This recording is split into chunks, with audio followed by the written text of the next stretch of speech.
welcome everybody. I know, love these meetings. We have Big Finance Friday. I'm going to send it over to Ashley, Nate, and the team for their additions pretty quick. And then thank you to Amy, our school superintendent, for being here. I know we're both kind of transitioning to budget season. Amy and I have another meeting later today. And not that I don't love finance committee meetings, but also really looking forward to kind of amping up a lot more finance, full events, or full special meetings to talk about the budget more and deep dive into the spreadsheets. We had our first 2-hour budget planning meeting. Not that there hasn't been planning going on before but now all the department head submissions are in. So I've kind of got a master Excel sheet draft that I'm working on to see where that's at and make my initial passes for questions and comments to department heads. The last week in February, it's kind of comical in terms of the amount of meetings there. I think there's like 35 meetings that we have for that week. And it's just finance meeting with department heads. So hopefully, and Ashley can go over a little bit more in the schedule here. We'll be in good shape for a very busy finance March of department head submissions and city manager recommendations based on those submissions for a little more organized process this year. So really looking forward to having some more time, better data now that the new Cassell system has been fully implemented. So other kind of general update, we're also continuing to work with the YMCA on the next contract negotiation, and we have another meeting today with Matt. He and I are meeting once a week just to iron out that piece. It's not necessarily relative to the budget, but as soon as I have a update there broader for the team, we'll bring that forward too. So, and that's it. I'll pass it over. I think Nate, you're next. I'm up next. Well, you guys probably all have copies of the year-to-date reports in front of you from July through the end of January. I don't know how much explaining I need to do. Just so you know, the top right corner shows where we're at in the fiscal year, which is 58.3% of the year, because we're 7 months through. Just to give you an idea, so that column there, obviously going down. When it comes to income, if you're over that 58.3, that's great. If you're under, obviously that's something we need to look at. But obviously taxes coming due the next month, March, so we should see obviously those top two line items start to matriculate in, and we should be good to go there. Just so you guys are aware where we're sitting at right now, because I know the last few meetings on Big Finance Friday, just to let you know where we're at as far as the bank account. As of today, we're sitting at $3.96 million. Just to look at years past, 2024, $2.71 million. And I know this is all relative, excuse me, based on what expenses and income comes in, but just to give an idea, $2.71 million last year, 2023, 3.2, 2022, 3.66, and 2021, $3 million. So we're over those thresholds. Like I said, it just depends on what money comes in when, and if you did any bonding or anything like. Because I know last year we did some bonding, so we got some money. So obviously all that stuff is kind of relative, but just to give you an idea of where we sit. But yeah, overall, things are looking well. Like Charlie said, we've met, talked about budget. We're getting that process going, which is great. It's February 14th, and we're already starting the budget process, and I feel like we're going to be in great shape here in a couple months. Very excited about that. Still working hard on reconciliations. I was hoping to have them done this week, but it's a beast, and it's taking a lot longer than I thought. So still working on those. Wanting to cross that finish line. Very excited to do so. Because it's something the city's been needing for a long time. So, like I said, very excited about that, and very excited to get that finished. I think I mentioned, I might have mentioned last week, but I've been working with Sean and the police department. If you look at their page, which I believe is a few pages in, but their payroll was not being accounted properly because of their overtime. So that's something that we met with. I did some journal entries, got with Sean, obviously made sure everything was correct. So that is actually reflecting correct as of the end of January. And like I said, moving forward, that will be correct as well. So excited to have some accurate payroll numbers and not just lumping it all into the payroll full-time category. So like I said, overall, things are working well. Ashley's doing a great job there. And I'm going to pass it over to her, unless you have any questions for me, so she can talk more about the budget timeline. I have a comment, and it may not be relevant to you, but it was a real pleasure to get this early. I don't know if you're behind that or you're behind that, but to have a day and a half to paw through this Well, before this meeting, that was nice. Honestly, on Monday, I kind of met with the team and I said, I looked at the weather report and I saw snow coming on Thursday. So our goal with the warrant and with these reports and everything, we're to have it done by Wednesday. And honestly, it's the warrant's obviously always going to be done Thursday, but to have these reports done sooner for you guys is great. And that's something that we try to push as hard as we can to get it done as soon as possible. Well, that was nice. Thank you. Yeah, no problem. Yeah, all Ashley and Nate. And Leah and Deb and our team, they're doing great. The other piece of this that you're not seeing, not just, Big Finance Friday, but Nate, our IT person, a big part of our budget team, it's been great to talk to him again. But they're putting together other massive spreadsheets for budget planning too that are, they always get to me on time and well prepped for our meetings. So very, very happy with this team. Right, so now it's the timeline. So today is February 14th, happy Valentine's Day. We have social services, outside organizations, committees, and commissions. Their funding applications are due by 12:30. And then we're gonna move to the end of the week for February 24th through the 27th. We are meeting with all department heads to go over their budgets and have manager recommendations. So Charlie's gonna recommend what their budget should be in those meetings. We're looking to build the budget book out March 3rd through the 7th and have them printed March 10th through the 12th. And our first budget workshop is March 13th at 5:30 p.m. And you can see we are gonna go through certain department budgets during that time frame. Our second one is March 20th. These are all Thursday as well, starting at 5:30. Our third one, March 27th, again, starting at 5:30. Our final one, April 3rd, again at 5:30. And that gives us enough time to have a final budget put together for council approval on April 21st to align with Amy's school's budget.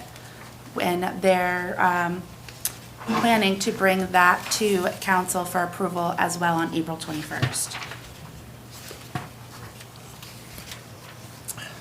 So if we're all in agreement with that timeline, we would like to get those dates posted.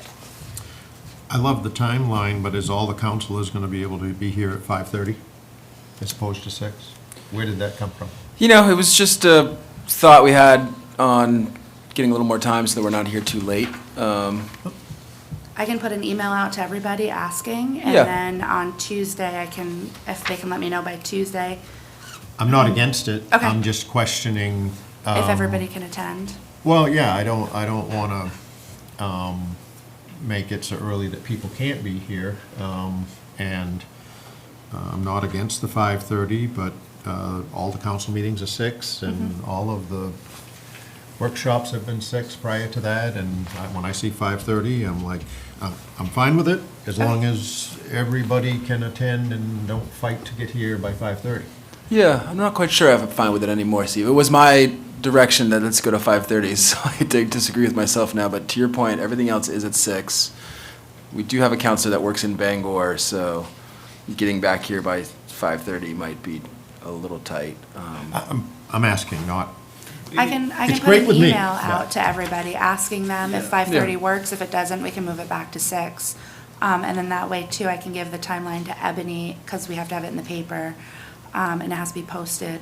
So if I send out an email, it works, then we can make it work. If it doesn't work for everybody, then we'll push it back to 6. Consistently with the citizens of Ellsworth, they're, I think, expecting 6 for those that attend.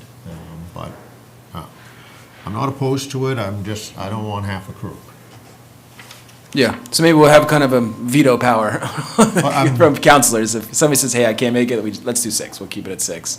That's the continued time. But if everybody says, 5:30 works for me, rather than maybe we give it a shot. What do you think, Steve? My feeling is consistency is the name of the game, and meetings are always at 6, let's keep it at 6.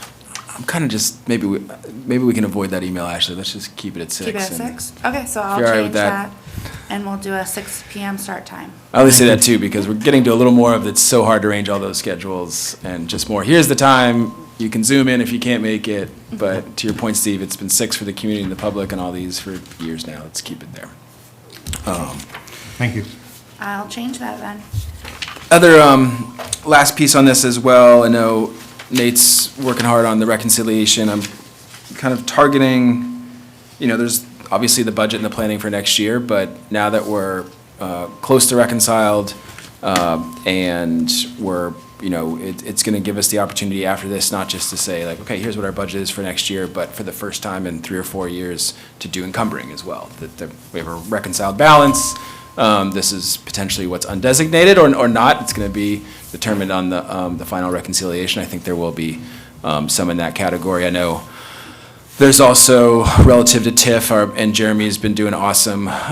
He's been helping us out on the Econ Dev budget and TIF analysis and kind of recapping what's there and how that's restricted for things. But we also need to kind of revisit a few reserve accounts that we talked last budget season about generally in the Bar Harbor Bank and Trust. We had all those kind of certain things that were tagged for Knowlton Park, for other playgrounds, and we really decided at that time that we wanted to wait until our accounts were fully reconciled before we revisited some of those reserve accounting and how to maybe we consolidate some of the reserve accounts, maybe we forward fund if there is undesignated balance to additional reserves and areas that aren't capitalized, I don't think, enough.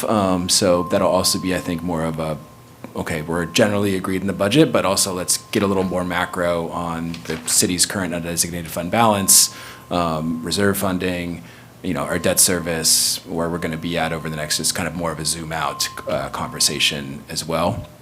And then layered into that also is the capital improvement planning process. So Sarah, the new deputy city manager, who will is joined us for 2 days this week, but is fully on board next week. She had a previously planned vacation, so it was great kind of to get her for 2 days and start introducing her things. But her primary focus, projects-wise, is going to be the updated 1, 5, and 10-year capital improvement plan, which is, as we mentioned previously, has been kind of laid aside for a few years now. We did an initial round of planning for that last fall. That's going to serve as the basis for Sarah, but I can really see as this breaks off, we're going to start diving a lot deeper into our capital improvement planning process, which will probably be more in a band-bond cycle, but also might help us inform how we think of reserve funding and future debt service and those types of things. So, and that's it for me. Any questions, Patrick or Steve? Did you have to add anything? I have one question. It's helpful with Amy here. Good morning. Nice to see you. On the schedule, we have the school budget, just a bullet for March 20th, the second workshop. And I just want to, there's a lot going on there.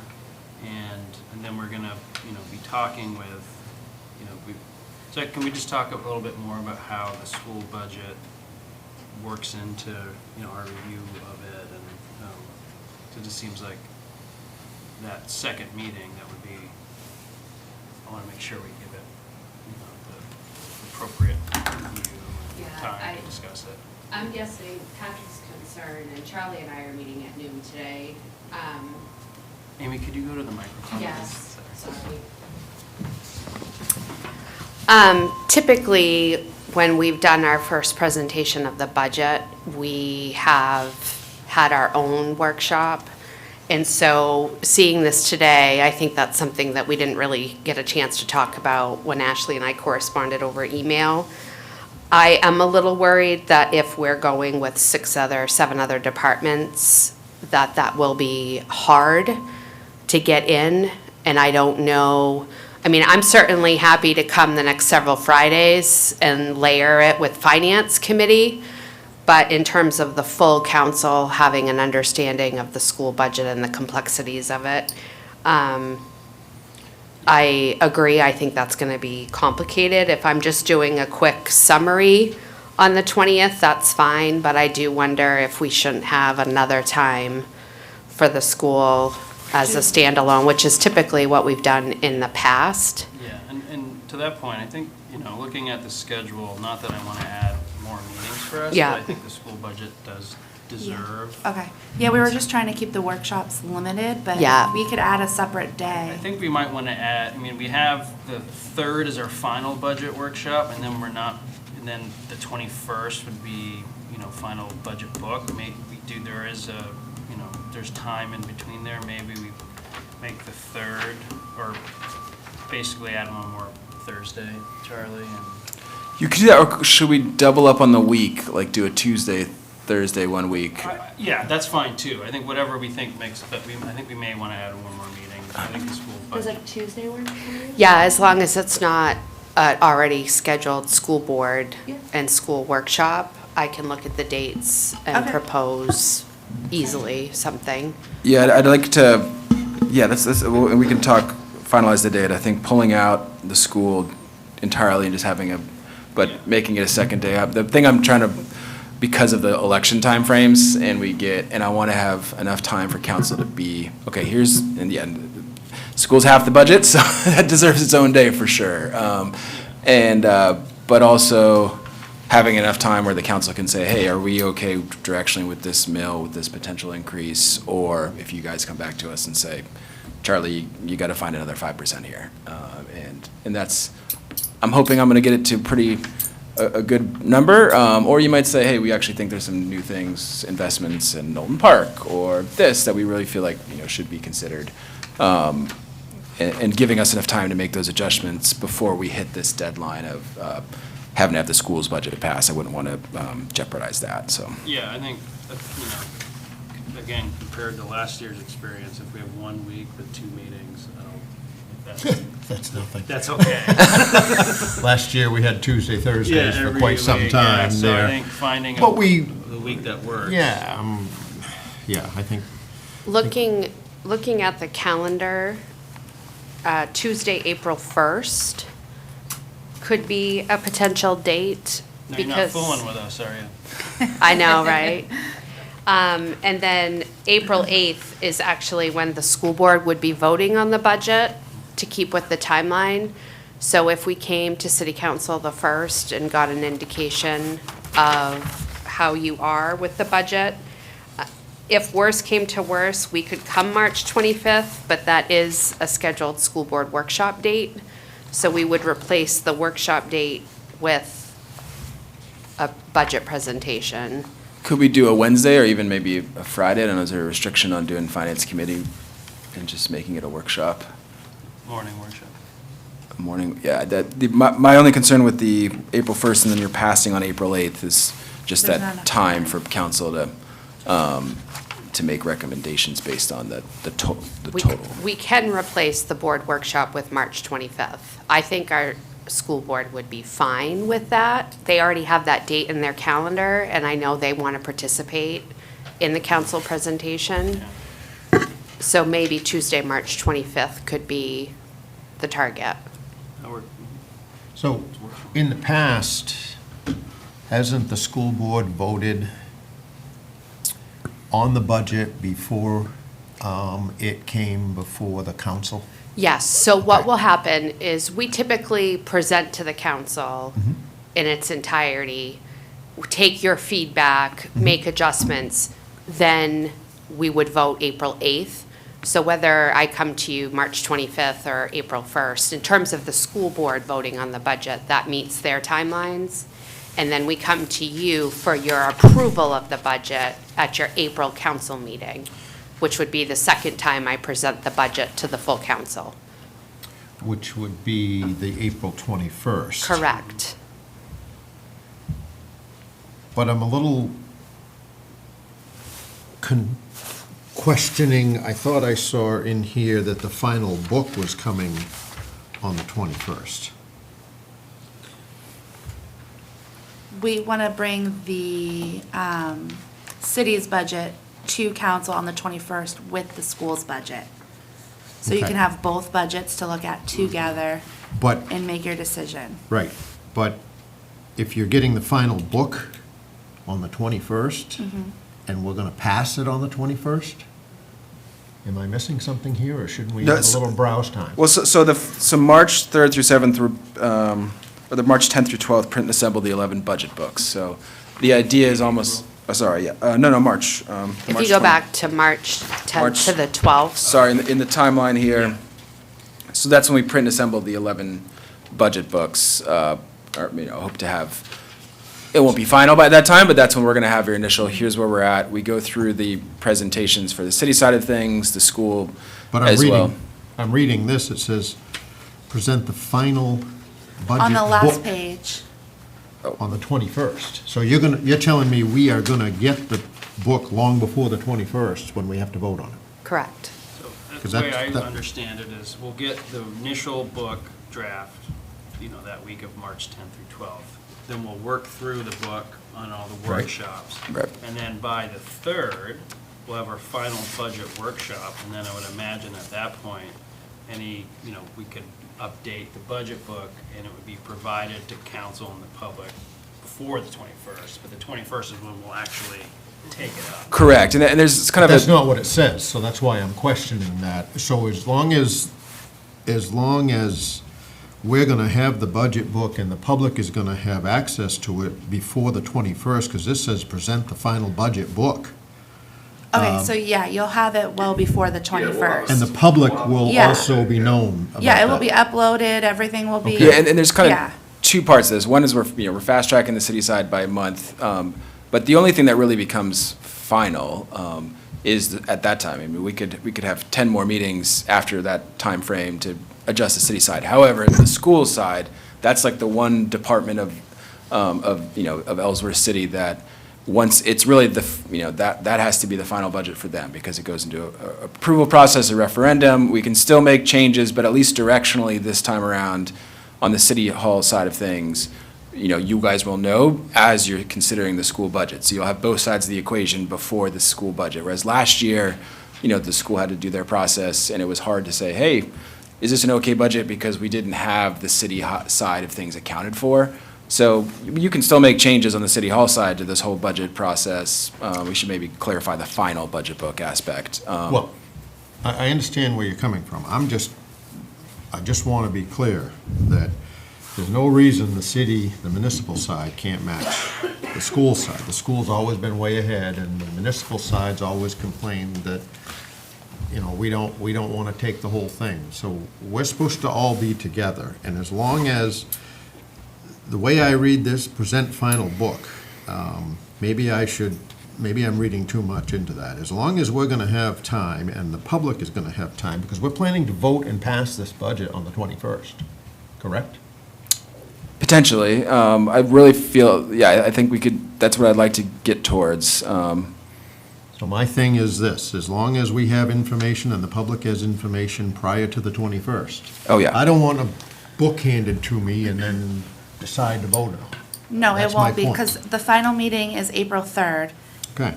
That's our final workshop. So then we have we have 2 whole weeks in between that final workshop to make the council's adjustments. Okay. And then hopefully by the 7th through the 11th, we'll incorporate those adjustments into the budget. And then through the 14th and the 18th, it's going to be printed, available.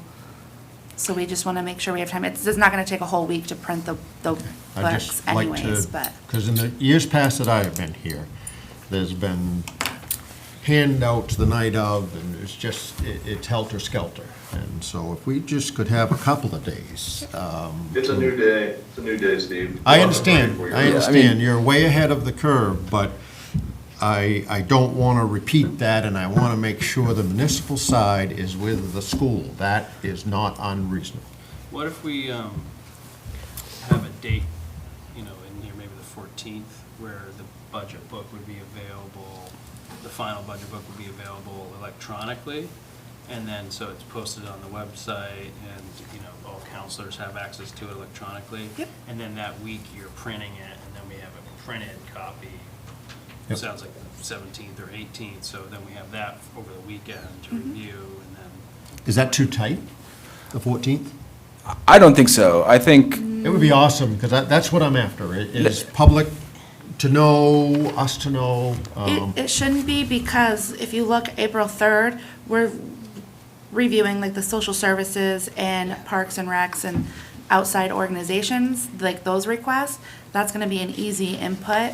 And then the budget meetings prior to April 3rd is all of our department budgets. So that gives us at least 2 weeks to make changes after each meeting we have with council on the department budget. And then we can have it electronically uploaded by the 14th and printed later that week. Yeah, and- That's Good- not good idea. reasonable at all, I don't think. Teamwork. Yeah, if you guys want it by the 14th, we'll have it ready by the 14th. Yeah. That'll be 14th of right there. April? We'll do Yeah. that. That's not a problem. Yeah, and I don't want to give, well, absolutely to that. Plus, last year we did, I don't know if you remember this, Steve, we did a draft budget book available online, before we had the final. So this would, I don't want to promise, I'd like to get the draft out even before then. I'm in a position now where, I'm looking through the raw, Excel sheets, thanks to Nate. He's got me all that data. It's going to take me, the weekend to get through every single one of those lines for my initial edits. We're doing full departmental reviews at the end of this week. Like, we'll be in pretty decent shape by the end of this month, February. Organizing, collating, printing, making sure that there's things, coded over exactly right. That could take a few weeks, but I absolutely on that April 14th, we can deliver a final budget book. And just so, I think along those lines, as I understand it, by March 13th, we'll have the initial budget book. Right. That'll be uploaded, and the council will have it, and we'll work through it. So then that, a month later, more or less, if we're going on the 14th, we'll have the, final as a, proposed final. So, so the public's gonna have access to that book, to the initial, and then the final with a month's time, and then we'll be able to review it on the 21st. Exactly, we'll have that. I think that's a great Yeah. schedule Yeah. and keeps everyone informed, and So we won't be. school sees where we're at, and so Yeah. everyone's talking, and, Yeah, I think it's important too, not just for the council on this side of things. I know last time around, I kind of came halfway through the cycle, and then we had to redo it. Start over, and, and a lot of those meetings had the spreadsheets up in real time on the board. And so this one, we're going to be at the manager's recommendation level when you see the books. Not like last time where it was like department heads, as you said, they'd give you some paper, you put it in your own binder.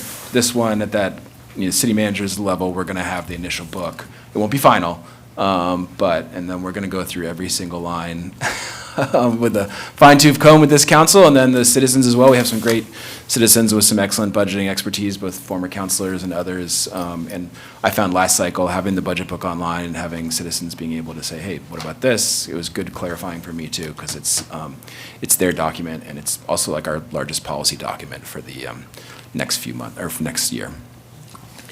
So can I just clarify when you want us to do our budget presentation, whether it's April 1st or March 25th? The 25th sounded like it made the most sense. Is that, okay, I Yeah. just want to, That Yeah, gives 'cause if- everyone a little bit more time. so you'll take me off of the 20th Do and you- put me on March 25th?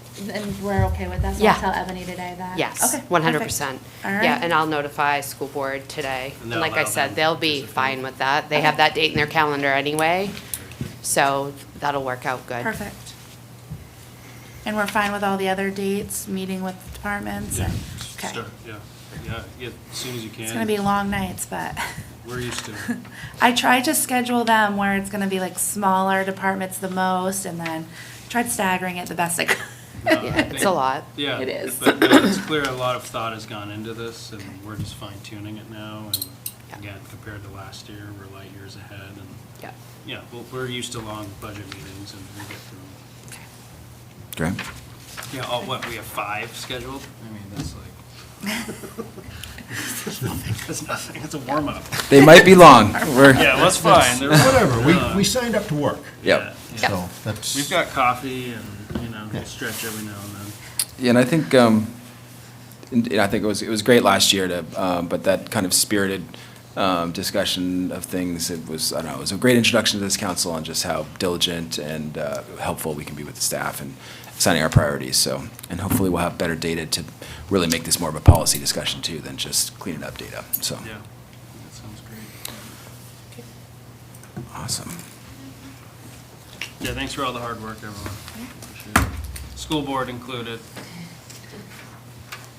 Anybody else? I think we have a speaker, and then I'd like to speak as well. Sir? Me? No, no. No.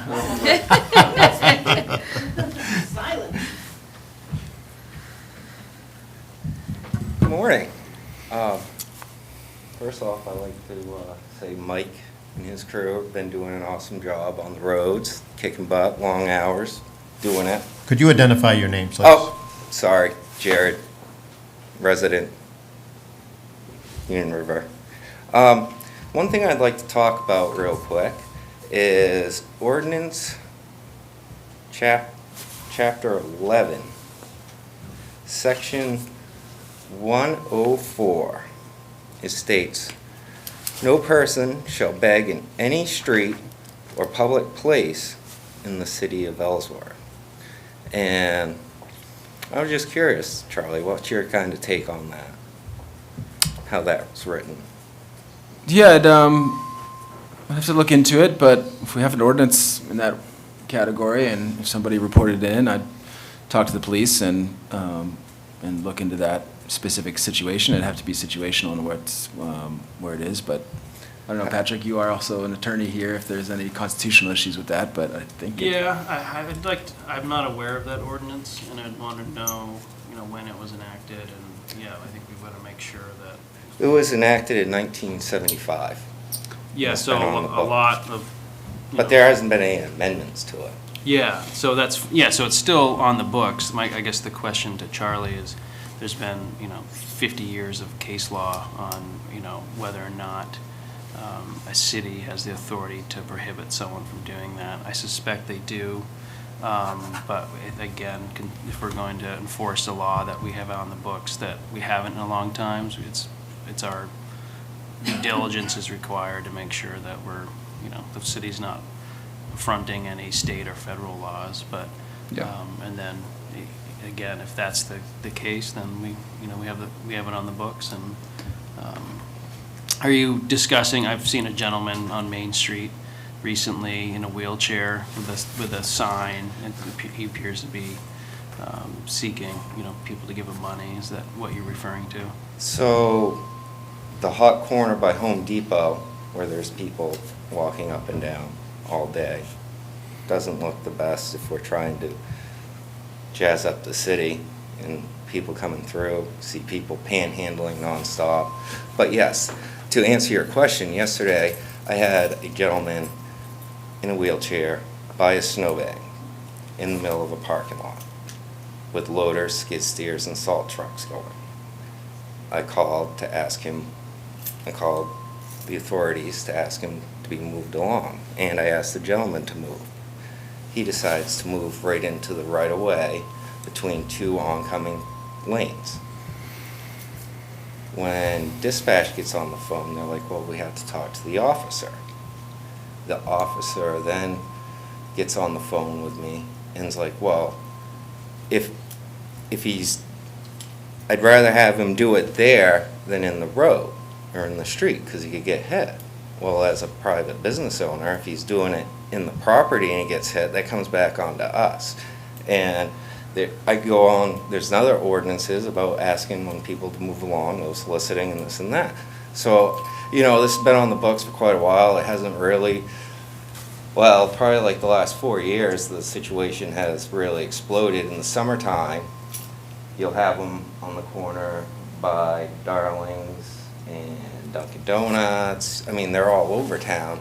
And I'm just curious on, if we're actually going to enforce these ordinances. I mean, we're putting more ordinances that you say you want to enforce, but we're not even enforcing ones that are already on the books, and they've been on the books for quite a while.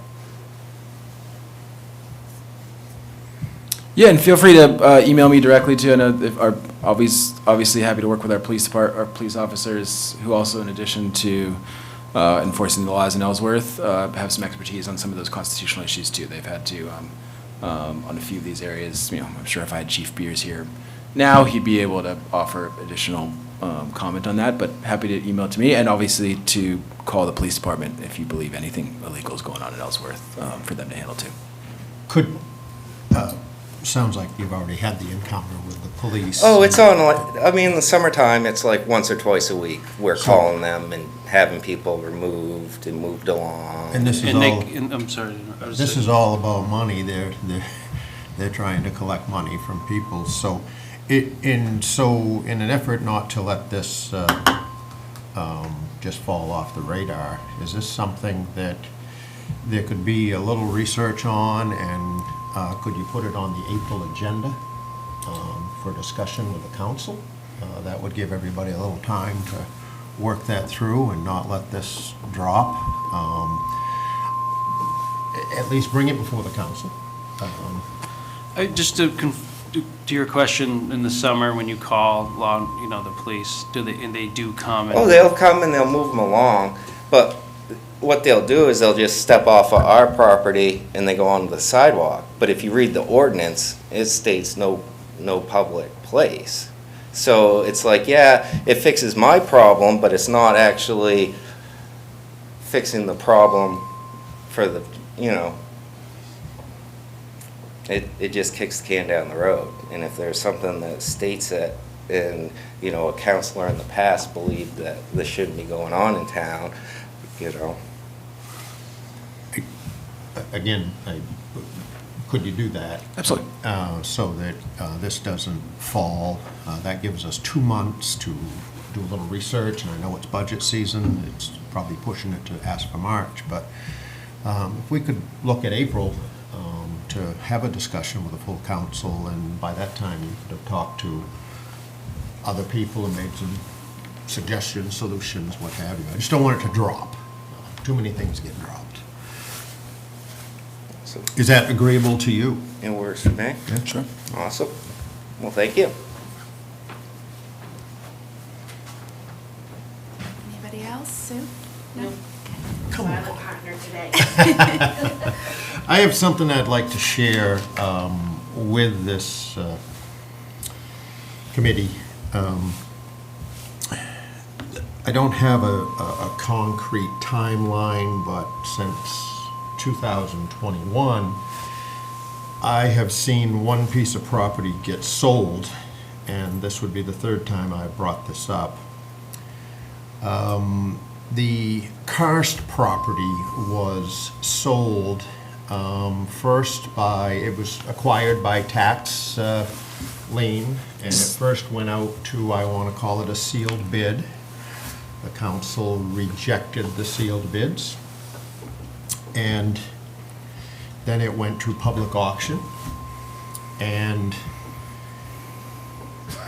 Sue, you could probably speak a little better to this, but the public auction brought $150,000 for this property.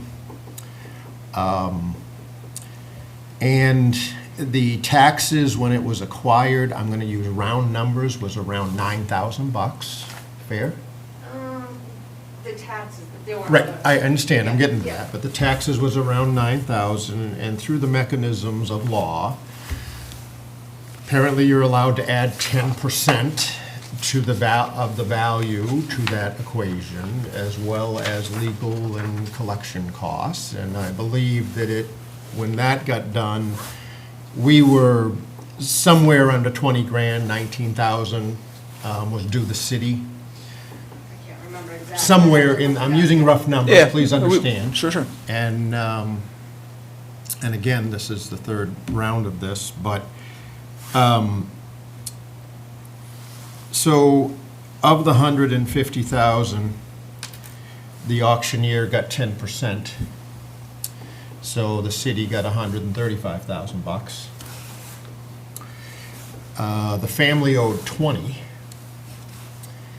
That leaves us with $115,000 of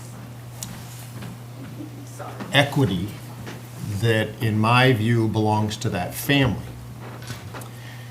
Now, when I brought this to the Finance Committee before, I was told that That's not how it works. We keep the money because most cases we lose more money. In most cases, we're selling it for less than the value. This is an oddity, and this kind of makes up for all of those losses. And in my world, I felt that that belonged to that family. We took their $20,000, we took our $20,000 that was due us, round numbers. We got 135. I felt we owed that family the equity, much like the bank. And it couldn't get anyone to give any traction. But since that time, there has been some case law established where that equity needs to go back to that family. Now, I'm not anybody in the law world, as you know, but there's been a case, which to your words I think is case law, that supports my position that we owe that family 115 grand. And it's budget season. That's a big number, but I think we need to revisit that. Sue, do you have anything details-wise you wanted to add? I know, Well, a couple of things. One is, I wasn't at those finance meetings when you brought that up. It was but Finance you- Committee, right. Right. So, I wasn't aware of that part of it. However, I know it has been, we have discussed it at council meetings.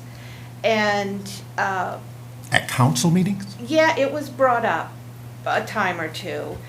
And at the time, there wasn't the case law. This was how the law stated we handled it. And we followed the letter of the law.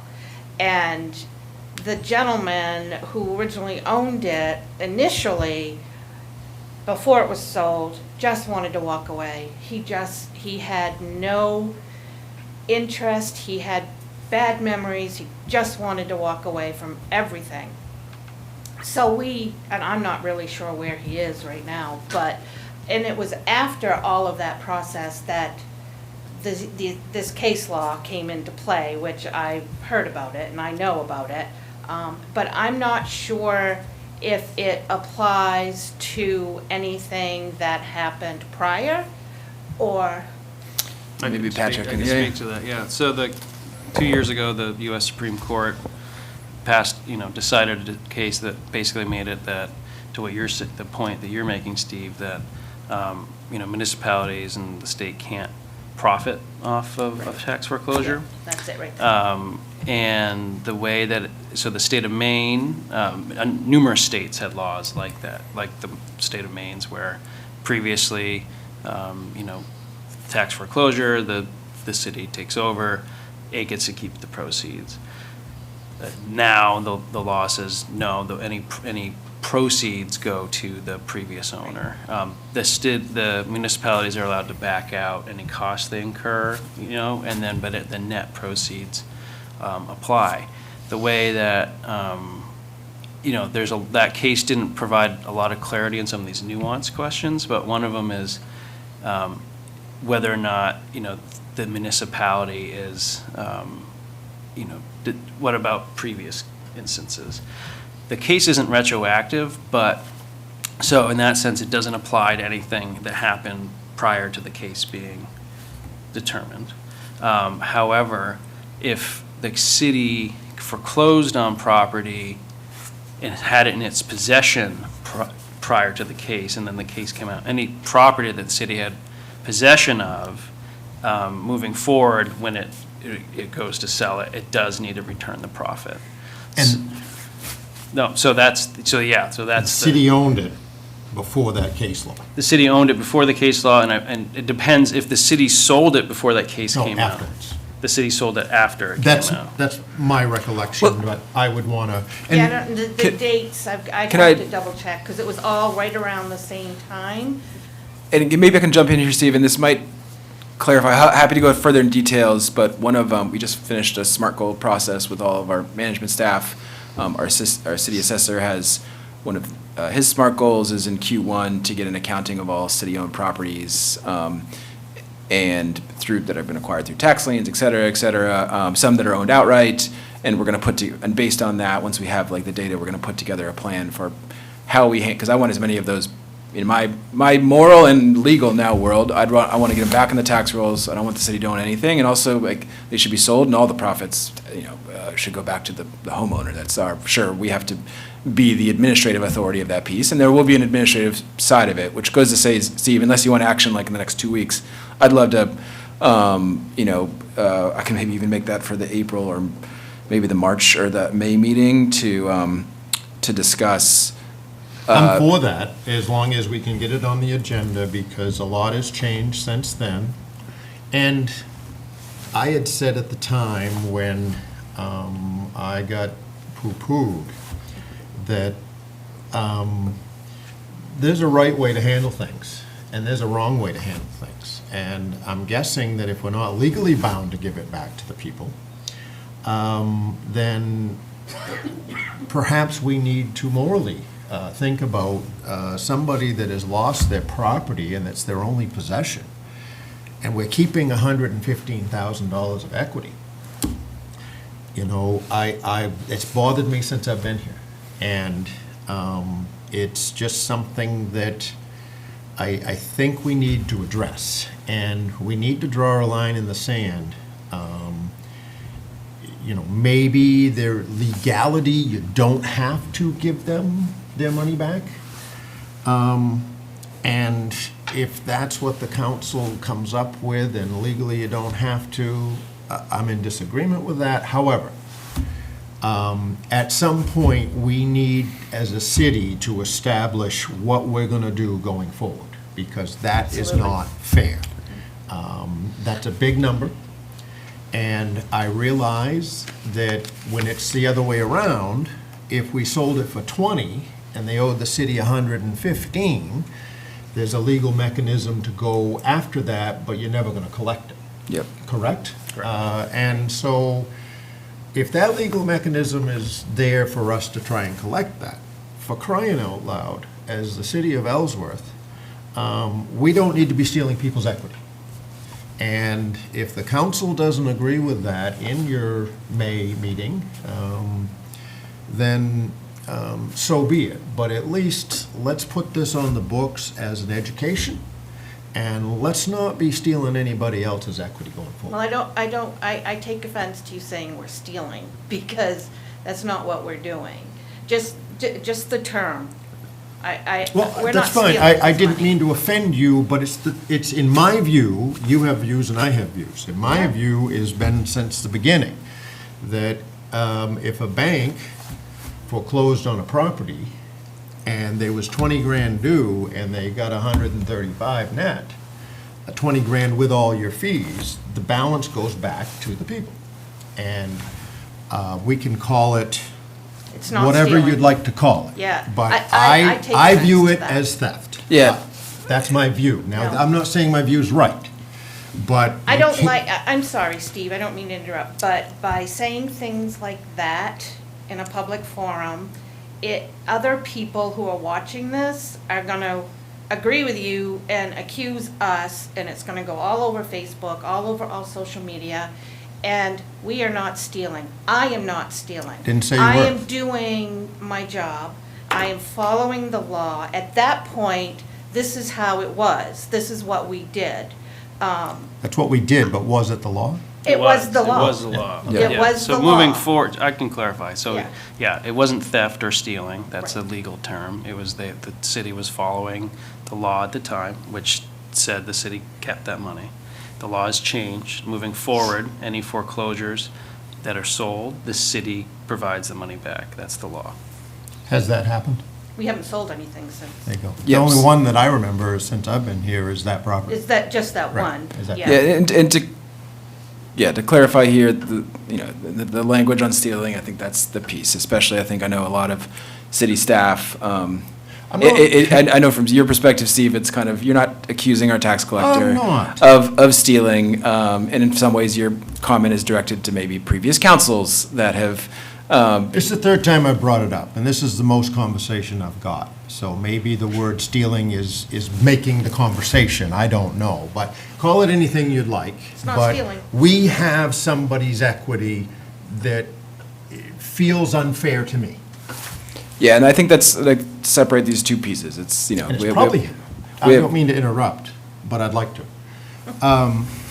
It's probably an isolated case, because from what I was told, 9 times out of 10, maybe 10 times out of 20, or whatever it is, that you're not collecting any more Oh, no, than was right. due. No. So it's probably a very isolated case. Right, and it probably should have never gotten to where it was. We had some bids, sealed bids, that any of those bids could have been accepted when they were presented to the council, but it was voted on to not accept any of them.